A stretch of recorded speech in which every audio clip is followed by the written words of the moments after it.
What is China? The People's Republic of China, commonly known as China, is located in East Asia. It borders 14 nations, more than any other country in the world.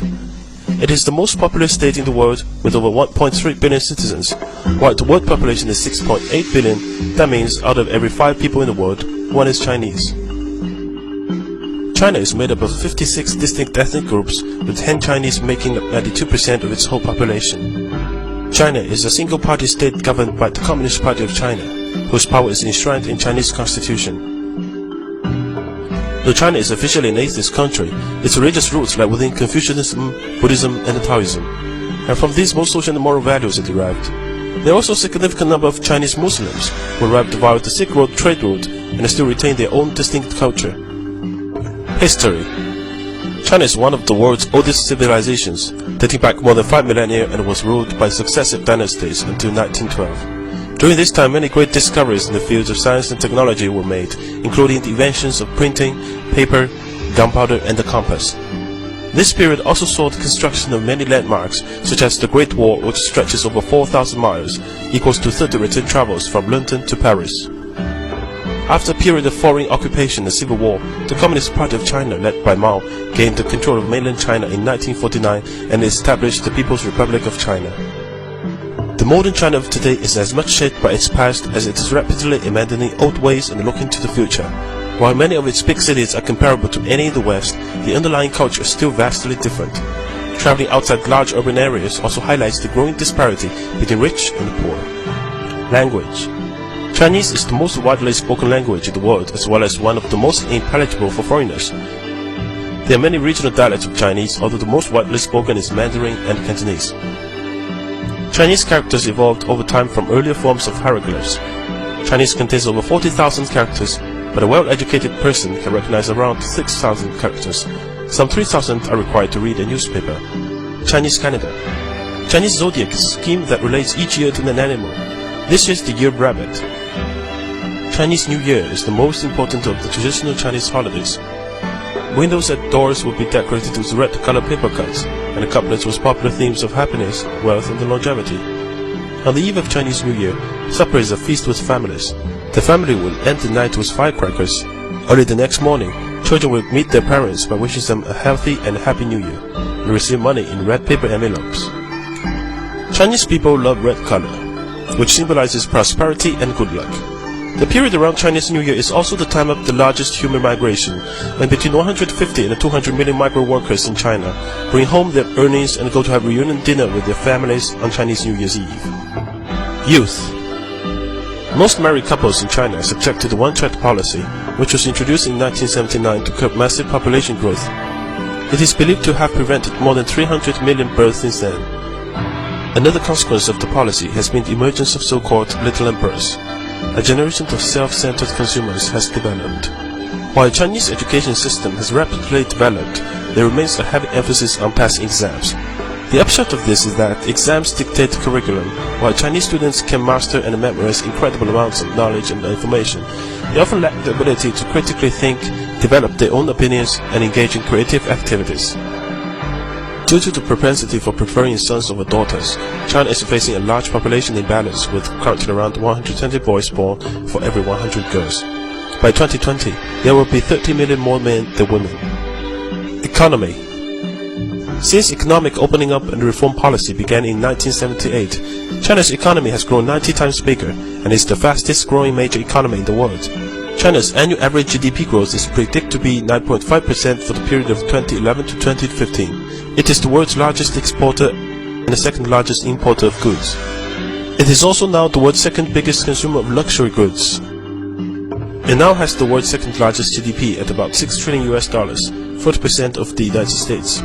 Although its per capita income of $4,300 is still low and puts China behind roughly 100 countries, China's growth has been uneven when comparing different geographic regions and the rural and urban areas.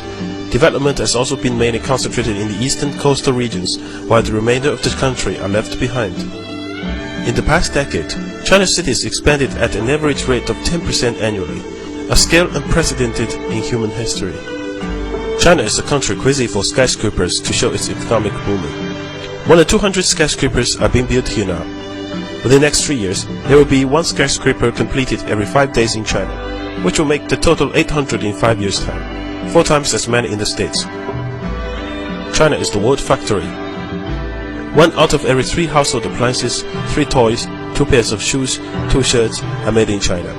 It has now become the world's largest energy consumer, but relies on coal to supply about 70% of its energy needs. Leading Chinese environmental campaigners have warned that water pollution is one of the most serious threats facing China now. Yet with $34.6 billion invested in clean technology in 2009, China is the world's leading investor in renewable energy technologies. China produces more wind turbines and solar panels than each year than any other country in the world. Food. Being such a large and ethnically diverse country, each region has its own local specialities which the Chinese are often keen to try and introduce to others. Generally, you will find hot and spicy food in the west and the central China, and the cooler food in the south and the north. A Chinese dining table is usually round, allowing everyone to engage equally in conversation. It will be set empty bowls, plates, and chopsticks for each person. Food dishes are placed into the center of the table to be shared between everyone. Don't be put off if you see people spitting bowls or seeds onto the plate. This is perfectly normal. Contrary to what you might find in your local Chinatown, Chinese food is generally healthy and often beautifully presented. Texture, flavor, color, and aroma are key considerations for all Chinese cooks, even above nutrition contents. Chinese dining is about showing respect and hospitality for the guests, and is often used as an extension of the boardroom. Heavy drinking is often part of doing business, and it is expected that you will keep up with the others. If you do not want to drink alcohol, make it clear before you start. Core concept. Face. 面子. The concept of face can be loosely described as someone's social status or reputation in the eyes of others. Throughout the Chinese person's life, it must be maintained and enhanced through giving to and receiving from others in both words and actions.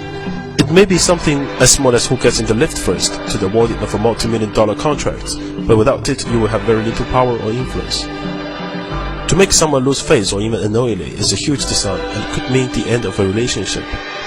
Connections. 关系. 关系 literally means connections or relationships and essentially boils down to exchanging favors. You scratch my back, I scratch yours. It can loosely be compared with the idea of network in the West, but usually goes much further in terms of developing and nurturing the relationships through social exchanges and favors, which must be repaid at greater value in time. Relationships between families, friends, and the business associates are often closely interwoven. In such an environment, issues of corruption are not uncommon when guanxi obligations take precedence over normal rules or laws. The doctrine of the mean, 中庸. Known as the doctrine of the mean or good mean, this concept involves balancing one's position among a group to maintain conformity and a sense of harmony. To do this while still achieving one's personal objectives is considered by the Chinese people to be the ideal way of living.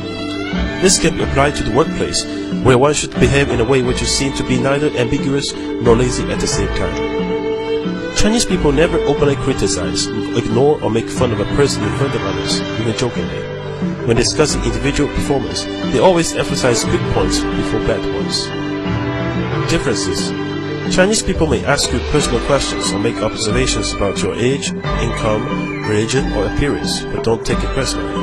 Likewise, Chinese rarely say please or thank you, as this is seen as a necessary formality between friends or family. In a Chinese meeting, often only the most senior attendees will talk, and all questions should be directed to those people. Silence is not a sign of weakness in China. Often the unsent message is more important than what is being said verbally. To be successful in China requires different ways of thinking. A famous Chinese historian professor put this well. The Chinese people are frank yet tactful, honest yet sophisticated, suspicious yet gullible, unscrupulous yet loyal, advocate etiquette yet often appear unmannered, stand for the golden mean yet are extreme, value the quality of being thrifty yet like to parade their wealth, maintain traditions yet like to chase modern fashion, believe contentment brings happiness, yet often daydream about becoming overnight millionaires. Believe the word of the fortune teller, yet lack affiliation to any religion. This is China, one big contradiction which refuses to be placed in a box. In China you will find all extremes, but that's all part of the challenge and adventure of doing business here. be patient, and have fun.